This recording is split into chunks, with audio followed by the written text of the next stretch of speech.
Les cartes biométriques attendent leurs propriétaires. Sur plus de 8 millions de cartes imprimées, 750 000 sont en souffrance dans les centres de retrait à Bamako et environ. Une équipe du ministère de la Sécurité et de la Protection civile a visité quelques centres. Une invite est lancée aux retardataires à aller retirer leurs cartes. La région de Sikasso a enregistré de 2021 à nos jours plus de 1600 cas d'accidents, des chiffres alarmants qui font de Sikasso la deuxième région accidentogène après Bamako. Le gouverneur de la troisième région a rencontré les services techniques sur la problématique. Dans cette édition, nous allons emprunter un taxi, mais pas n'importe lequel. Il s'agit du taxi AES. Son conducteur s'appelle Yoro Guindo. Il traduit ainsi la vision des trois chefs d'État, celle de la libre circulation des personnes et de leurs biens. Nyanya Alou Traoré a passé une après-midi avec Yoro Guindo. L'invité de ce 20h est le ministre du Travail et de la Fonction publique et du Dialogue social, Dr Fassoum Koulibaly. Avec lui, nous allons parler de certaines grandes décisions du Conseil des ministres concernant son département. Monsieur le ministre, bonsoir. Bonsoir, madame. Je vous reviens d'un moment à l'autre, le temps de finir avec la lecture du communiqué du Conseil des ministres. Merci bien. Chers téléspectateurs, bonsoir et merci d'avoir renouvelé votre confiance à ORTM1. Nous sommes le mercredi 14 août 2024, jour de Conseil des ministres. La tradition a été respectée dans la salle des banquets à Koulouba. Le Conseil des ministres s'est réuni sous la présidence du chef de l'État, le colonel Assimi Goïta. Sur ce plateau, avec moi, Ibrahima Djombele. Bonsoir. Bonsoir, Awama Kamara. Après examen des points inscrits à l'ordre du jour, le Conseil a adopté des projets de texte et a entendu des communications. Avec vous, les grandes lignes de ce rendez-vous hebdomadaire. Tout à fait, avec plaisir, comme toute la semaine. Monsieur le ministre, bonsoir. Bonsoir. Mesdames et messieurs, oui également, bonsoir. Et nous allons avec le chapitre des mesures législatives et réglementaires.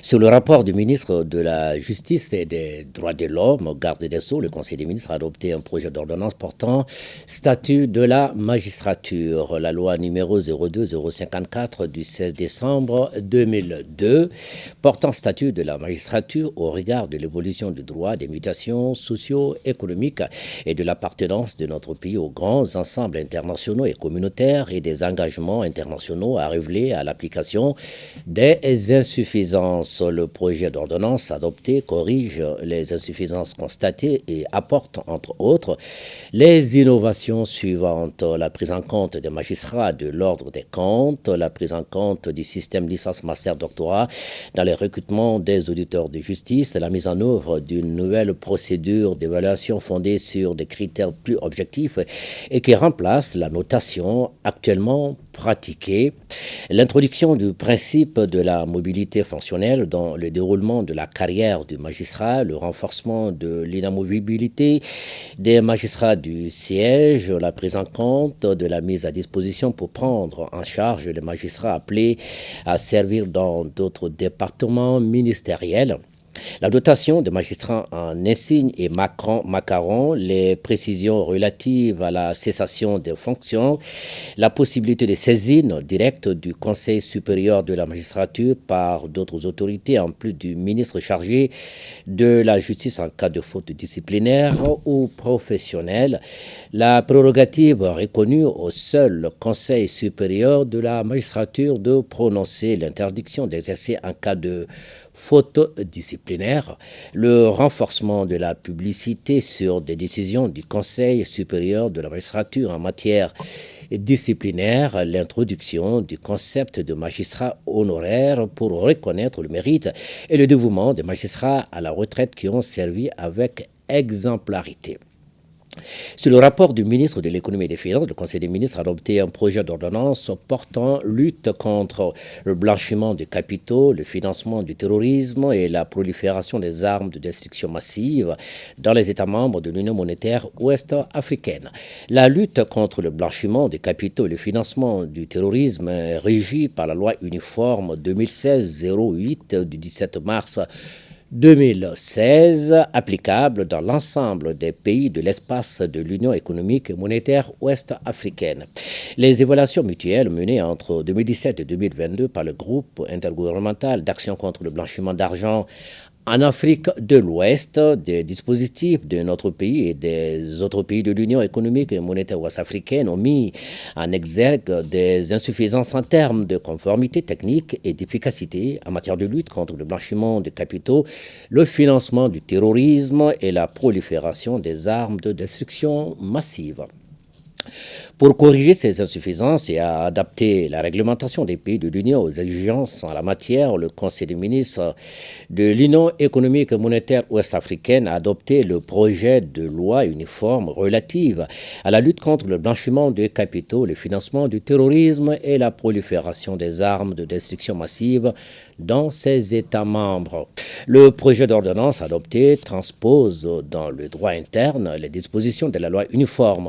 Les principales innovations introduites portent notamment sur l'insertion des dispositions pour formaliser le rôle de la cellule nationale de traitement des informations financières dans les évaluations des risques, l'extension de l'intitulé de la loi à la lutte contre le financement de la prolifération des armes de destruction massive, la révision de la liste des personnes assujetties conformément aux 3 catégories prévues par le groupe d'action financière, l'insertion des dispositions portant incrimination du financement de la prolifération des armes de destruction massive ainsi que des manquements dans la mise en œuvre des sanctions financières ciblées et relatives, l'incrimination du blanchiment des capitaux et du financement du terrorisme conformément aux recommandations 3 et 5 du groupe d'action financière, la prise en compte des obligations des institutions financières en matière de virement électronique, la prise en compte des obligations des opérateurs de transfert de fonds conformément à la recommandation 14 du groupe d'action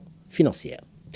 Sur le rapport du ministre de l'Urbanisme, de l'Habitat, des Domaines, de l'Aménagement du territoire et de la population, le Conseil des ministres a adopté un projet de décret autorisant et déclarant d'utilité publique les travaux de construction de la centrale solaire photovoltaïque de 200 MW crête à Nienguerkoro, les travaux de la ligne de raccordement au poste 225-33 kW électrique de Sanakoroba d'une distance de 10,56 km et les travaux de ces voies d'accès à la route nationale numéro 7 à Sanakoroba de 20 km, commune rurale de Sanakoroba, cercle de Kati, région de Koulikoro. 2. Un projet de décret autorisant et déclarant d'utilité publique les travaux de construction de la centrale solaire photovoltaïque de 2 x 50 MW crête à Safo, commune rurale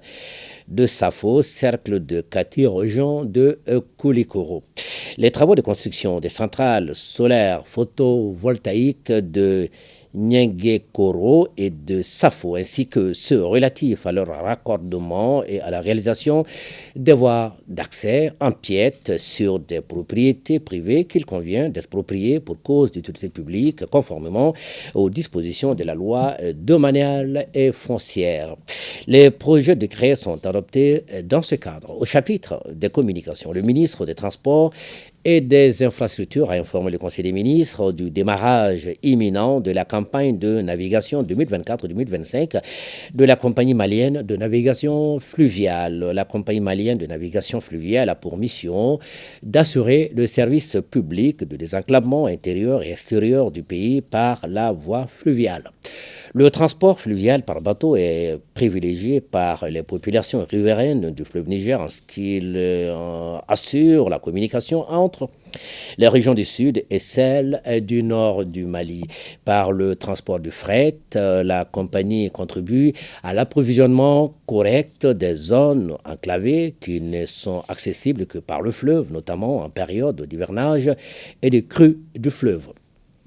Au regard de l'évolution satisfaisante du niveau d'eau du fleuve Niger, la campagne de navigation 2024-2025 démarre le 15 août 2024 avec le départ du bateau Modibo Keïta de Mopti pour Kabara dans la région de Tombouctou. Il est prévu pour cette campagne d'assurer 66 rotations. Le ministre du Travail, de la fonction publique et du dialogue social a informé le Conseil des ministres de la fin du processus de recrutement dans la fonction publique de l'État au titre de l'exercice 2023 et de la proclamation des résultats prévus le vendredi 16 août 2024. Le ministre de l'Entrepreneuriat national, de l'Emploi et de la formation professionnelle a informé le Conseil des ministres de la mise en place d'un projet de formation des jeunes dans le domaine de l'installation et de la maintenance des équipements photovoltaïques. Le secteur de l'énergie solaire présente un créneau porteur en matière d'insertion des jeunes et particulièrement dans les milieux ruraux et semi-urbains, d'où la nécessité de renforcer l'employabilité des jeunes et des femmes en les dotant de compétences en matière d'installation, de maintenance et de réparation des équipements photovoltaïques. C'est dans ce cadre que le ministère de l'Entrepreneuriat national, de l'Emploi et de la formation professionnelle envisage la mise en place d'un projet de formation des jeunes dans le domaine de l'installation et de la maintenance des dits équipements. Ce projet de formation vise à contribuer à la réduction du chômage des jeunes et des femmes au Mali en développant et en valorisant leurs compétences à travers des formations spécialisées et des opportunités d'insertion professionnelle dans le secteur en croissance des énergies renouvelables, particulièrement dans le domaine du solaire photovoltaïque. Le lancement de la phase test de ce projet de formation est prévu le 16 août 2024. Le ministre de la Promotion de la Femme, de l'Enfant et de la Famille a informé le Conseil des ministres du déroulé de la commémoration du 31 juillet, Journée panafricaine des femmes, édition 2024. La Journée panafricaine des femmes, édition 2024, a été célébrée sous le thème national des institutrices d'hier aux enseignantes d'aujourd'hui, les femmes à l'avant-garde de la refondation à travers l'éducation. Cette édition a vu la participation des ministres chargés de la promotion de la femme et du genre de la République de Guinée comme invités d'honneur du Burkina Faso et de la République du Niger dans le cadre de la Confédération de l'Alliance des États du Sahel. Des activités commémoratives ont eu lieu dans plusieurs régions, notamment Kaye, Koulikoro, Sikasso, Ségou et San.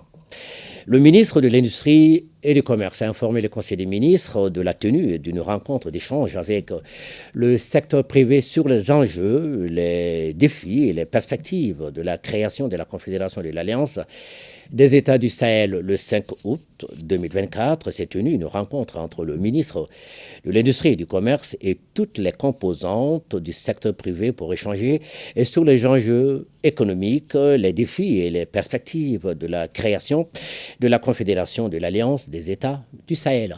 Les échanges ont porté sur la déclaration de Niamey du 6 juillet 2024 des chefs d'État du Mali, du Burkina Faso et du Niger, relative, entre autres, à la réalisation d'un développement durable, en mettant en œuvre une politique économique et sociale endogène basée sur les ressources propres aux trois pays et un partenariat respectueux de la souveraineté de chacun d'eux, à la mutualisation de leurs moyens en vue de mettre en place des projets structurants et intégrateurs, à la création d'une banque d'investissement de l'Alliance des États du Sahel et de la mise en place d'un fonds de stabilisation, à la libre circulation des personnes, des biens et des services au sein de l'espace de l'Alliance des États du Sahel. Dans le cadre de la mise en œuvre de cette déclaration, le modèle économique défini par le président de la transition a pour objectif de soutenir les unités de production existantes en vue d'augmenter et de moderniser leur capacité de production. En outre, les échanges ont porté sur les opérations de digitalisation de l'administration pour assurer aux populations une meilleure qualité de service. La prochaine réunion de concertation des ministres chargés de l'industrie et du commerce et les représentants du secteur privé de l'Alliance des États du Sahel est prévue fin septembre 2024, ici à Bamako. Le ministre de la Santé et du Développement social a informé le Conseil des ministres de la situation épidémiologique du pays, marquée notamment par une stagnation du nombre de cas testés positifs de la maladie à coronavirus par rapport à la semaine précédente et par une diminution du nombre de cas confirmés de dengue comparé à celui de la semaine écoulée. Le président de la transition, chef de l'État, a cependant appelé la population au respect strict des mesures de prévention et de lutte contre les maladies. Et ce sera tout pour ce soir. Bon suite des journaux. Merci bien Ibrahima Djomele pour votre clarté. On vous retrouvera la semaine prochaine. Plaise à Dieu. Suite de cette édition, vous venez de le suivre avec nous. Certaines décisions phares du Conseil des ministres concernent le ministère en charge de la fonction publique. Et pour plus de détails, nous sommes avec le ministre Fassou Koulibaly. Bonsoir. Bonsoir. Monsieur le ministre, vous avez procédé à l'annulation des concours de la fonction publique et par un communiqué en date du 5 février 2024. Pourquoi cette décision et quelle est la suite réservée à cette opération? Merci bien madame, je vous remercie. Je remercie l'ORTM et l'ensemble des spectateurs de m'avoir donné l'occasion de m'exprimer sur cette question extrêmement importante. Vous venez de le souligner, effectivement, le 5 février 2024, par un communiqué lu également à votre antenne ici, à 20h, nous avons décidé effectivement d'annuler les concours directs de recrutement dans la fonction publique, exercice budgétaire 2023, à la suite de la découverte d'un vaste réseau de fraude et de corruption. Et à ce titre, nous avons décidé d'annuler et de prendre nos responsabilités. À ce titre, l'annulation de ce concours n'avait d'autre objectif que d'assurer l'égalité et la transparence et l'égalité des citoyens devant l'emploi public tel que stipulé à l'article 86 de notre Constitution du 22 juillet 2023. À ce titre, alors, l'annulation a été largement saluée effectivement par le grand peuple et la majorité des candidats. Donc il fallait effectivement procéder à l'organisation d'un nouveau concours de la fonction publique. Mais ce qui est extrêmement important, le concours de la fonction publique, beaucoup n'y croient pas. Et lorsqu'on découvre un réseau de ce genre, donc nous avons été obligés de prendre nos responsabilités et de procéder à l'annulation. Et chaque fois que des dénonciations seront faites, qui seront vérifiées, donc s'il s'agit d'un concours, ça sera annulé et ça sera repris. Parce que nous avions intérêt. Un pays ne peut avoir des ressources humaines de qualité que lorsque effectivement donc, les compétitions se font sur des bases saines. Et lors de l'émission Malekourata Tassar 2 en décembre, j'avais donné cette assurance que nous allons assurer l'équité et la transparence de tous les citoyens devant l'emploi public. Donc c'est ce qui nous a mené à cette opération. Le volet judiciaire, nous n'allons pas le commenter au nom du principe de la séparation des pouvoirs entre l'exécutif, le législatif et le judiciaire. Donc ça, c'est à un autre niveau. Merci madame pour cette affaire. D'accord. Vous l'avez dit, il fallait réorganiser les concours et ils ont finalement eu lieu, je crois bien, du 13 avril au 5 mai 2024. Quelles sont les mesures que vous avez prises au niveau de votre département pour que de tels cas ne se reproduisent plus? Merci bien madame. Je viens tantôt de le dire que lorsque nous avions annulé le concours, l'objectif c'était vraiment d'assurer l'équité et la transparence que nous avions promis aux candidats et au peuple malien. Et pour arriver à ce résultat, nous avons effectivement apporté de nouvelles mesures. Notamment, nous avons procédé à la modification de l'arrêté qui fixe les modalités d'organisation du concours, qui est un arrêté de 2009, qui a comporté beaucoup d'insuffisances, et nous avons instauré un jury qui a suivi tout le processus d'organisation du concours. En plus de cela, nous avons procédé à l'instauration d'une nouvelle méthode de codification des copies d'examen qui n'existait pas avant. Donc, ce qui fait que toutes les copies d'examen sont codifiées. C'est que le correcteur ne voit plus rien sur la copie, que seulement ce que le candidat aura mis sur sa copie. Nous avons aussi changé la méthode de choix des sujets. Donc voilà un ensemble d'innovations qui nous ont permis effectivement d'organiser, comme je l'ai dit, du 13 avril au 5 mai 2024, donc de nouveaux concours. Donc notre objectif, comme je l'ai dit tantôt, c'est de donner à l'administration des ressources humaines de qualité sans lesquelles on ne peut prétendre à un développement économique et social de notre pays. Voilà les raisons et ce que nous avions fait lorsque nous avions organisé ce nouveau concours. Le processus a été long, on ne peut pas tout expliquer, mais enfin, l'essentiel, c'est les innovations qui nous permettent d'avoir aujourd'hui le résultat qui est escompté. Alors, c'est la fin du processus. Les résultats, c'est pour quand et qu'est-ce qui explique cette longue période observée? Alors, merci bien, madame. Vous-même, vous l'avez dit, effectivement, il y a une longue période que nous avions observée parce qu'il fallait effectivement traiter les choses avec minutie. Depuis les centres de concours, depuis la classification des copies, depuis la correction des épreuves, depuis le port des notes, les vérifications. Et ce qui a fait que le processus a été long. Et il fallait le mener avec minutie, avec des personnes de confiance. Donc, c'est ce qui nous a permis, à ce stade, d'avoir un résultat qui sera disponible, Inch'Allah, le vendredi 16 août, donc dans la matinée, au Centre national des examens et concours, ex-COCAN. Je crois que tous les candidats connaissent cet endroit. Ensuite, à la suite de la vérification des diplômes, au cours du processus, nous avions découvert et décelé 44 faux diplômes qui seront transmis donc à la justice. Ce qui est aussi important, c'est que tous les emplois pourvus n'ont pas été occupés. Ça veut dire que le travail a été sérieux. Donc, sur 1489 emplois à pourvoir, 72 emplois n'ont pas été pourvus pour insuffisance de moyenne. Donc, l'objectif, comme je l'ai tout tantôt dit, c'est vraiment d'assurer l'équité et la transparence. Et ce qui est une première, ce qui va être une première pour la fonction publique, nous allons afficher les résultats avec les moyennes. Ça ne s'est jamais fait. Donc c'est pour dire aux candidats que tout est transparent et que effectivement l'objectif c'est vraiment d'assurer l'apaisement pour que les gens comprennent que le concours n'a pas été annulé juste pour nous faire plaisir. Ça a été annulé pour qu'on ait un concours propre. Un concours propre. Et c'est ça notre objectif. Merci bien. Alors si vous avez un dernier message, ce serait lequel? Le dernier message, c'est juste pour dire que les candidats doivent compter sur leurs propres efforts. Ni moi, ni le Premier ministre, ni le Président de la République ne peuvent faire passer un candidat à un concours de la fonction publique. Ça, c'est fini. C'est fini. Il faut compter sur son effort personnel. Comme je l'ai dit tantôt, chaque fois qu'il y aura des dénonciations prouvées et vérifiées, nous allons annuler. Et ça, c'est dans l'intérêt du peuple malien. Une nation ne peut se développer qu'avec des ressources de qualité. Je vous remercie. Merci bien, Monsieur le ministre, pour votre clarté. Je vous invite à suivre ce reportage avec moi. Plus de 1600 cas d'accidents enregistrés dans la région de Sikasso ces 3 dernières années. Un chiffre alarmant qui interpelle tout un chacun au respect du code de la route. Parmi les causes, l'incivisme des usagers, l'inobservation des heures de conduite et de repos par les chauffeurs ou encore le mauvais état technique de certains véhicules de transport en commun. Le chef de l'exécutif régional a rencontré l'ensemble des acteurs impliqués sur l'application stricte de certaines mesures édictées en matière de sécurité routière. Le reportage de Moussokoro Sérémé. C'est un cadre de partage d'informations du contenu du communiqué conjoint des gouverneurs de Sikasso, Bougouni et Koutiala pour le renforcement de la sécurité routière. Le dit communiqué élaboré fait suite à la recrudescence des cas d'accidents enregistrés sur les axes routiers des 3 localités.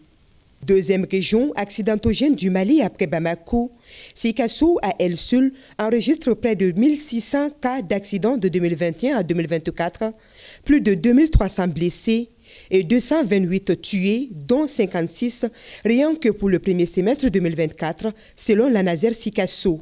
Suite à ces statistiques, nous avons pris des mesures.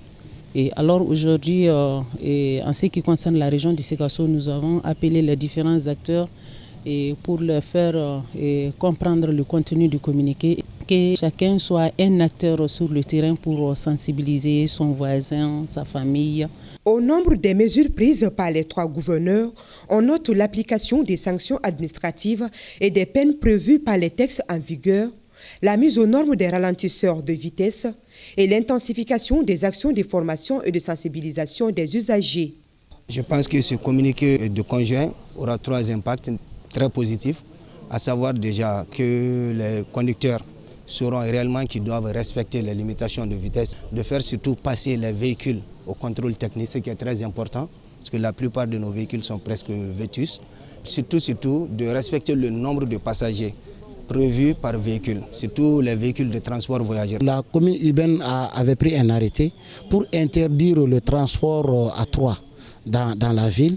Et aussi, il y a eu une mission de prospection à l'intérieur de la commune, voir des panneaux qui ne répondent pas et aussi voir où est-ce qu'on peut encore installer certains panneaux et les feux de signalisation. La rencontre de Sikassou regroupe les forces de défense et de sécurité, les services techniques en charge des transports, des routes et de la NASER, les structures de communication et les leaders coutumiers. L'équipe malienne de robotique a décroché 3 médailles au concours panafricain de robotique à Dakar. Plus d'une vingtaine de pays ont compéti. Les lauréats maliens ont reçu les félicitations et les encouragements du ministre de l'Enseignement supérieur et de la Recherche scientifique au cours d'une rencontre. C'était en présence de notre reporter Aridou Matina. Une fois de plus, le génie malien s'est affirmé sur la scène africaine. 3 médailles plus le meilleur prix de design de robots constitue la moisson obtenue par l'équipe malienne de robotique à Dakar, au Sénégal, lors du concours panafricain de robotique. Répartie en 4 catégories, la sélection malienne à travers l'équipe Makers a obtenu la médaille d'or. La médaille d'argent a été remportée par l'équipe Tech et la médaille de bronze a été décrochée par l'équipe d'ingénieurs. Un exploit salué donc par le département de l'enseignement supérieur et de la recherche scientifique. Je me réjouis des résultats que vous avez engrangés à l'issue de cette compétition panafricaine. Ce n'est pas une première. Vous aviez l'habitude de décrocher les médailles dans ces domaines-là. Et donc, ces résultats ne sont que la confirmation des talents des jeunes Africains, mais de manière particulière les talents des jeunes Maliens, filles comme garçons, élèves comme universitaires. Le concours panafricain de robotique est une plateforme de mise en application du savoir technologique et scientifique pour relever les défis. 94 équipes venant de 25 pays du continent ont participé à ce concours à Dakar. L'équipe malienne d'ingénieurs qui s'est classée 3e dans sa discipline s'est qualifiée pour une autre compétition prévue à Dubaï en octobre. Une prestation devant le ministre de l'Enseignement supérieur et de la Recherche scientifique a mis fin à cette cérémonie de présentation des médailles. Les activités de la Journée internationale de la jeunesse se poursuivent. Les membres du Conseil régional de la jeunesse, avec à leur tête le secrétaire général du ministère en charge de la jeunesse, se sont rendus ce matin à l'AGETIC. Le but de la visite est de s'imprégner du fonctionnement de l'Agence des technologies de l'information et de la communication. Le reportage de Batraouri. La deuxième personnalité du ministère en charge de la jeunesse accompagnée d'une délégation du Conseil régional de la jeunesse du district pour s'enquérir des conditions de travail à l'AGETIC, l'Agence des technologies de l'information et de la communication. Les visiteurs, dans un premier temps, ont été édifiés sur les missions essentielles de l'agence. La principale mission, c'est la modernisation de l'administration. Donc, à cet effet, elle est chargée de développer et d'entretenir des infrastructures et d'applications TIC pour l'administration et les collectivités territoriales, de gérer également les noms de domaine Internet du Mali, puis la vulgarisation et la formation sur le numérique. Après le briefing, le deuxième temps est consacré à la salle de centralisation des données, celle des formations avant la salle polyvalente de l'AGETIC. On a appris beaucoup de choses et puis beaucoup de connaissances approfondies. Donc l'AGETIC, c'est un partenaire d'aide même de la jeunesse. Parce que quand on parle de l'Internet, de l'numérisation, tout, c'est la jeunesse. Ce que nous avons découvert également aujourd'hui, les jeunes en sont témoins. Il y a des choses que beaucoup ignorent dans le domaine de la digitalisation, dans le domaine des technologies de l'information et de la communication. Et je pense que beaucoup de réponses peuvent être données au niveau de l'AGETIC aux différentes questions que les uns et les autres se posent sur le fonctionnement dans le domaine de la digitalisation, dans le domaine de la communication, dans le domaine des technologies de l'information. La visite s'inscrit dans le cadre des activités de la Journée internationale de la jeunesse célébrée le 10 août de chaque année. Le directeur général des douanes, l'inspecteur général Amadou Konaté, a été officiellement installé dans sa nouvelle fonction de vice-président de la région douanière qui regroupe 24 pays. C'était à Abuja, au Nigeria, hier mardi 13 août, lors d'une grande cérémonie. C'est avec beaucoup d'humilité, mais un engagement tenace que je prends le témoin au nom de mon pays. La tâche est lourde, mais exaltante aussi. Déclaration de l'inspecteur général. Je vous invite à suivre un extrait de son discours. Mon cher collègue et frère, grâce à votre dévouement, votre leadership et votre engagement sans faille, notre organisation a connu une période de croissance et d'innovation remarquable. Sous votre direction, nous avons réussi à relever de nombreux défis dont nous pouvons être fiers. Soyez rassurés, chers frères, en partant que tous ces acquis, durant votre passage à la tête de la vice-présidence, seront capitalisés, consolidés et utilisés à bon escient. Nous prenons le relais ici à Abuja, en terre nigérienne africaine, en toute humilité et avec une détermination renouvelée. Je puis vous affirmer que la vice-présidence continuera à mettre tout en œuvre pour conduire ses activités autour de ces valeurs fondamentales qui sont le professionnalisme, l'éthique, la solidarité, la transparence et la performance. Ceci implique la concentration de nos efforts sur les actions prioritaires du plan d'action stratégique 2023-2027. Ensemble, continuons à bâtir l'avenir de notre organisation et à œuvrer pour un monde meilleur.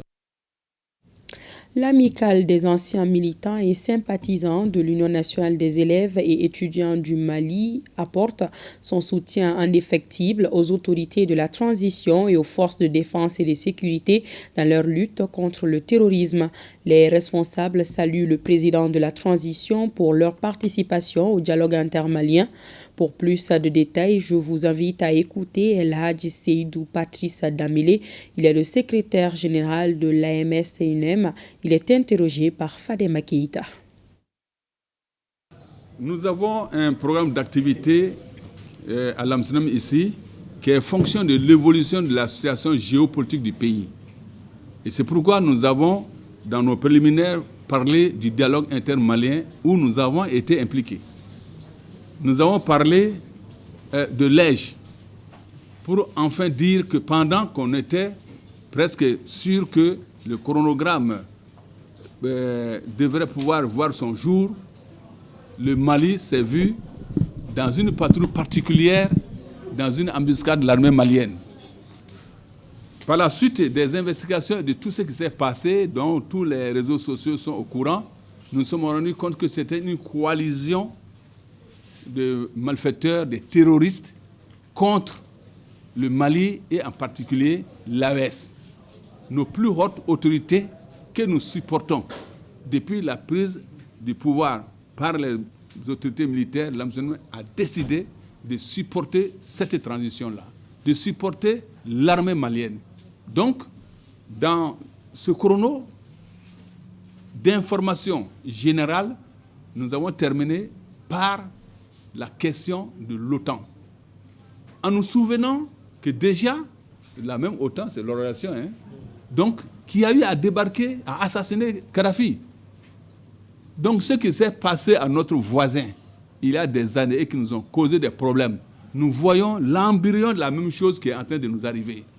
Voilà pourquoi nous avons mis l'OTAN au centre de notre information et sensibilisation aujourd'hui, pour dire au peuple malien qu'il faut que nous soyons unis, il faut que nous aidons nos forces de sécurité, les FAMA, pour que le Mali retrouve vraiment sa souveraineté physique sur tout l'ensemble du territoire. L'AMSUNEM, sa raison d'être, c'est l'école malienne. Et nous sommes impliqués, auto-saisis, même si on ne nous appelle pas. Dès qu'il y a un problème de l'école, nous, on s'auto-saisit. Et nous félicitons le ministre de l'Éducation nationale et son équipage, c'est-à-dire son cabinet, tous les directeurs d'académie, tous les directeurs de CAP, à travers le Mali, qui se sont mobilisés pour qu'il y ait des examens en tout cas propres. Nous les félicitons. Le Mali préside désormais la nouvelle association des barreaux de l'Afrique de l'Ouest. Le président est l'actuel bâtonnier de l'Ordre des avocats du Mali en la personne de Maître Ousmane Bouba Traoré. Ce dernier a dévoilé ce matin à la presse les missions de la nouvelle association portée sur les fonds baptismaux. On en sait plus avec Nouhoum Sissoko. L'ABOA, Association des barreaux de l'Afrique de l'Ouest, a été portée sur les fonds baptismaux en juin dernier à Cotonou au Bénin. Elle est pilotée par un comité exécutif présidé par le bâtonnier de l'Ordre des avocats du Mali. L'association regroupe pour l'instant les barreaux de tous les pays de l'Afrique de l'Ouest, excepté la Mauritanie. Le bâtonnier de l'Ordre des avocats du Mali et non moins président de l'ABOA a rencontré les hommes de médias pour éclairer leur lanterne sur son organisation qui vise à promouvoir le respect de l'état de droit, l'indépendance et l'impartialité du pouvoir judiciaire dans les pays membres. C'est une association faîtière d'avocats. Puisque déjà dans notre espace, il y a les barreaux de l'UEMOA qui sont regroupés, mais on s'est rendu compte que ça c'est une association de 8 barreaux et qu'il fallait nécessairement aller au-delà de ce microcosme-là, parce que les barreaux anglophones et les barreaux lusophones n'avaient pas leur compte avec les barreaux de l'UEMOA. C'est pour ça finalement qu'on a mis sur pied les barreaux WABA. Les enjeux de la coexistence de l'ABOA face à la vitalité des barreaux de l'UEMOA, la question a dominé les échanges et le conférencier de rassurer qu'il s'agira de part et d'autre de s'inspirer des bonnes pratiques. C'est de faire en sorte que les barreaux UEMOA ne puissent pas être dilués dans les barreaux WABA, parce que souvent la pratique, la façon de faire n'est pas forcément la même. L'UEMOA s'enrichira des pratiques anglo-saxonnes ou des pratiques lusophones, mais en ce moment, l'association faîtière ne sera pas en concurrence avec les barreaux UEMOA. Chaque association aura son identité, chaque association évoluera en respectant les particularités de l'autre, mais dans une sorte de synergie d'intelligence. Le tout premier président du comité exécutif de l'ABOA entend dynamiser la coopération entre les différents barreaux membres de l'association et les doter d'outils harmonisés de lutte contre la corruption dans l'environnement judiciaire. L'Agence malienne de normalisation et de promotion de la qualité juge ses performances. C'était à la faveur de la 12e session ordinaire du conseil d'administration de la structure.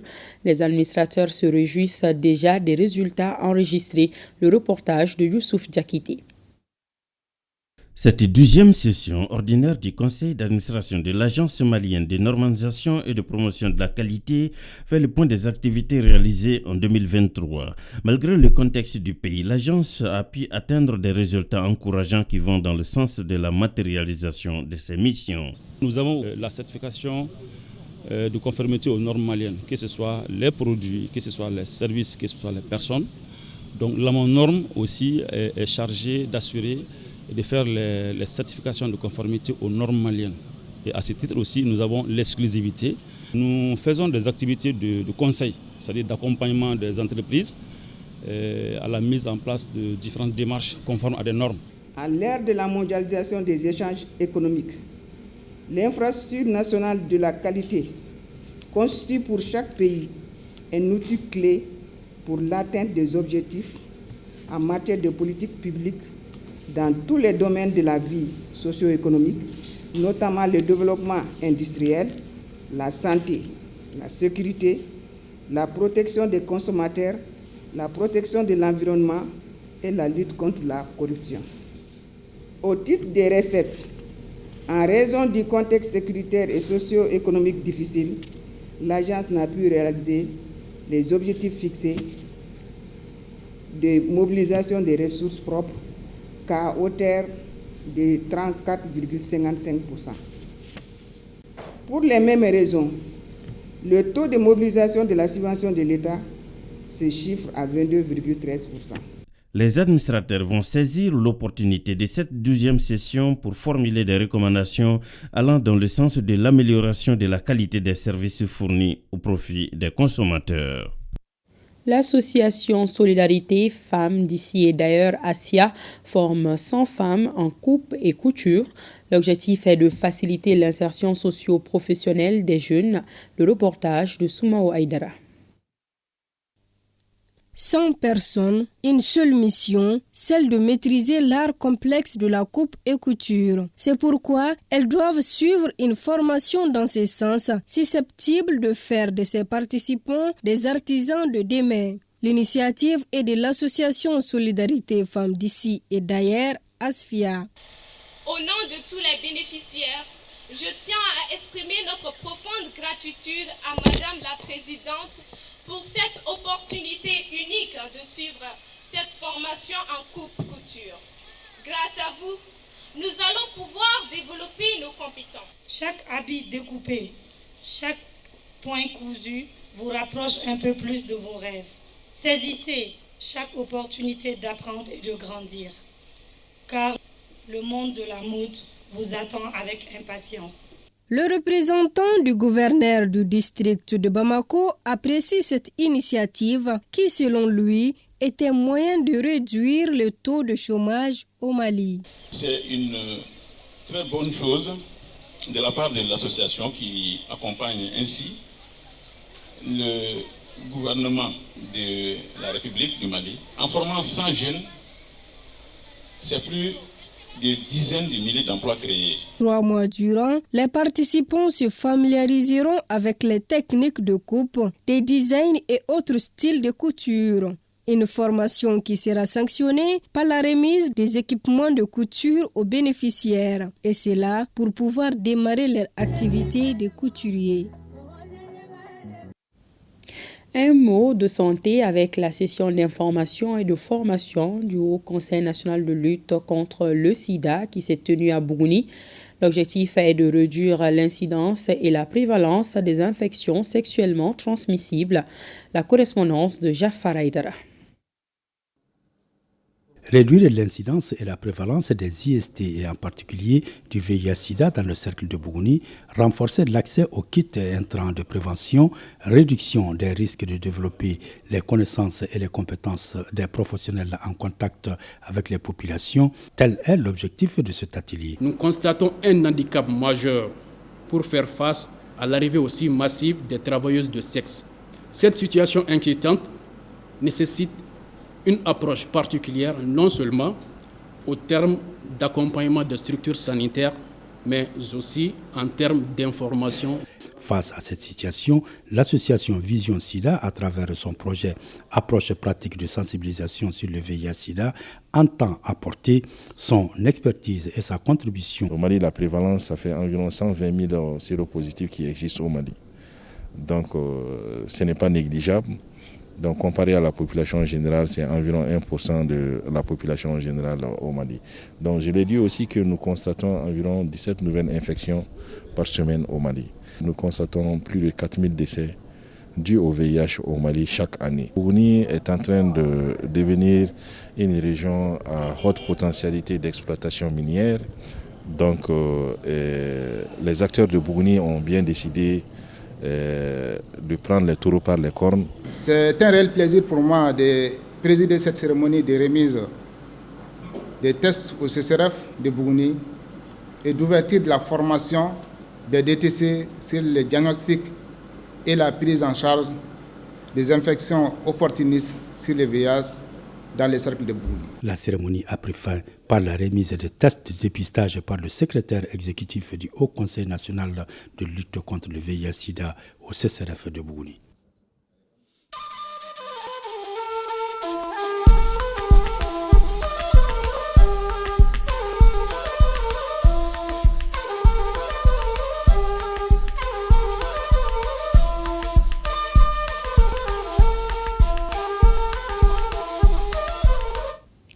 À présent, je vous invite à embarquer à bord de ce taxi et pas n'importe lequel, un taxi AES. Son conducteur s'appelle Yorogindo. Dans la circulation, il ne passe pas inaperçu, ce qui augmente sa clientèle puisque chacun voulant chercher à connaître ses motivations. Une façon pour M. Guino de manifester son soutien aux idéaux des chefs d'État de l'AES. Pour satisfaire notre curiosité, suivons ce reportage de Nyanya Alou Traoré.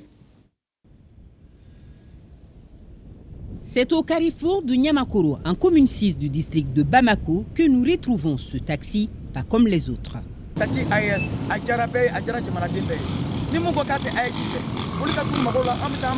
Oui, vous avez bien vu et entendu. C'est le taxi AES. Faute de moyens, la décoration de la carrosserie n'est pas encore terminée, nous confie le propriétaire. Mais l'idée est là et c'est l'initiative qui compte, nous précise-t-il. Ainsi, Burkina, Mali, Niger, c'est le même pays. Donc maintenant, Yoromija, Mali, Ibita, Naïja, Ibita, Burkina, Naïja, Ibita, Niger, au pays, il fait du goût. Donc,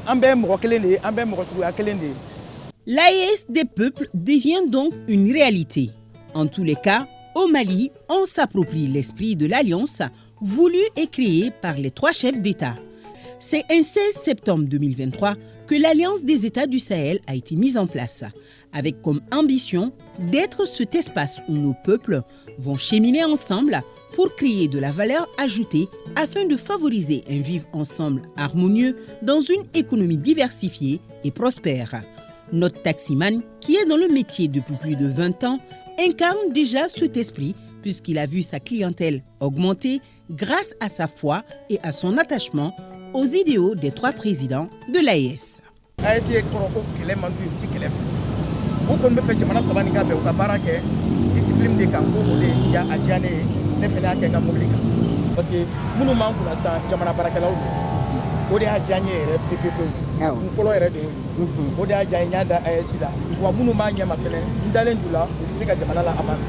Yoro Guindo, à bord de son taxi, circule pour le moment entre les communes du district de Bamako. Sa clientèle, aussi nombreuse que variée, le questionne constamment sur ses motivations.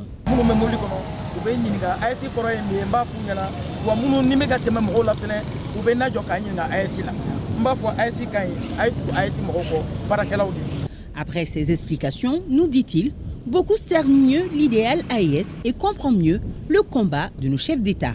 Ce qui enchante d'ailleurs notre conducteur qui ne veut pas s'arrêter là. Yoro Guindo nous avoue qu'il a une autre idée bien derrière la tête, ou disons un souhait.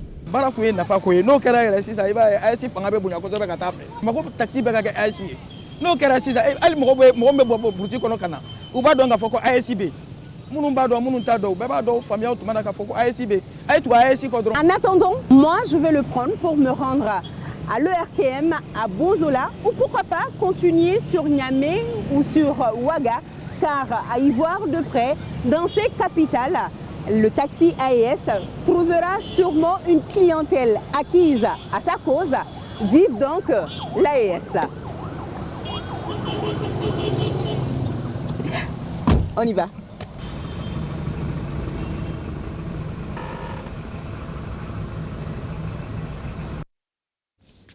Un reportage signé Nyanya Alou Traoré. Après le Mali, le Burkina Faso, où une chirurgie à cœur ouvert a été effectuée à l'hôpital Tendagango au profit d'une dizaine de malades cardiaques. Ces opérations ont été réalisées par une équipe mixte composée de spécialistes burkinabés et chinois. Il s'agit d'une mission spéciale du premier hôpital de la Chine venue renforcer les compétences de chirurgiens burkinabés en matière de nouvelles techniques de chirurgie du cœur. Une équipe de reportage de la RTB a pu assister à l'une des séances de chirurgie. Le reportage est de Sie Dilari Ien et Chantal Ouedrago. Une équipe de chirurgiens burkinabés et chinois à l'œuvre. Ils mènent une intervention sur l'une des valves du cœur de ce patient, un enfant d'environ 14 ans. En moins de 3 heures, la valve défaillante est remplacée par une valve artificielle et le cœur reprend son rythme normal. Depuis le 5 août dernier, cette mission chinoise est en activité aux côtés des spécialistes burkinabés, permettant une prise en charge entièrement gratuite au profit d'une dizaine de malades du cœur. Nous sommes très heureux de pouvoir soulager les souffrances d'un certain nombre de patients burkinabés. J'ai l'impression que le pays a besoin d'une équipe autonome. Maintenant, l'équipe burkinabé peut effectuer un certain nombre de patients uniquement par eux.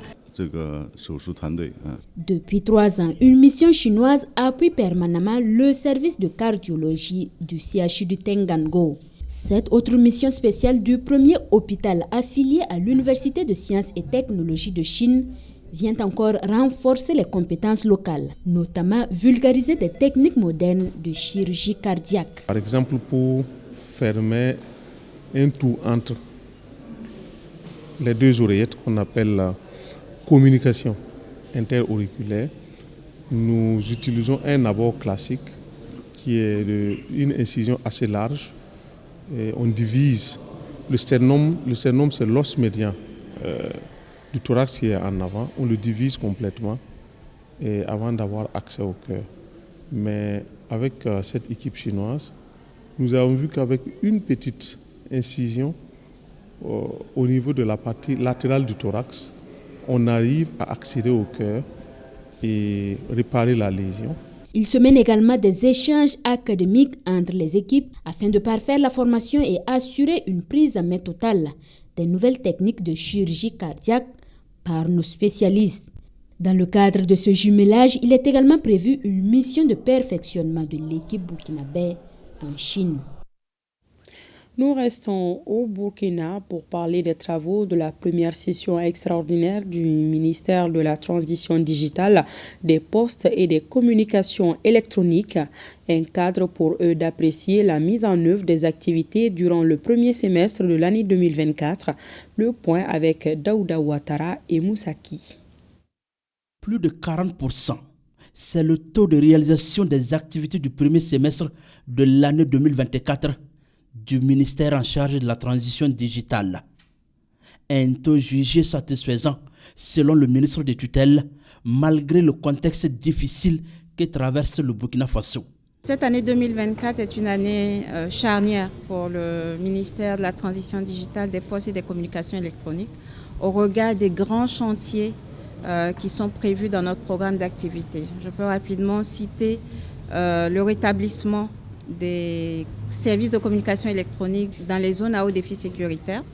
Donc à ce niveau-là, nous avons pu faire le survey dans 8 localités sur 10 et les travaux ont effectivement démarré sur 2 sites. Nous avons la poursuite de l'interconnexion des bâtiments de l'administration au Résina avec 18 nouveaux bâtiments et nous sommes, on va dire, en plein processus d'audit de ce Résina-là pour pouvoir identifier les causes qui impactent son fonctionnement. C'est donc l'occasion pour le ministre en charge de la transition digitale de féliciter et encourager tous les acteurs pour les efforts consentis pour l'atteinte de ces résultats.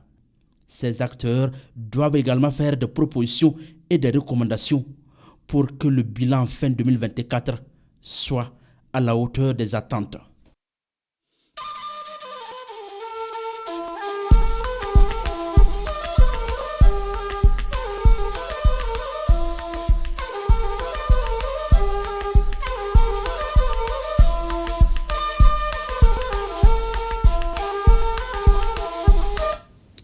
Et je vous le disais dans les titres, le retrait des cartes biométriques se déroule de façon timide à Bamako.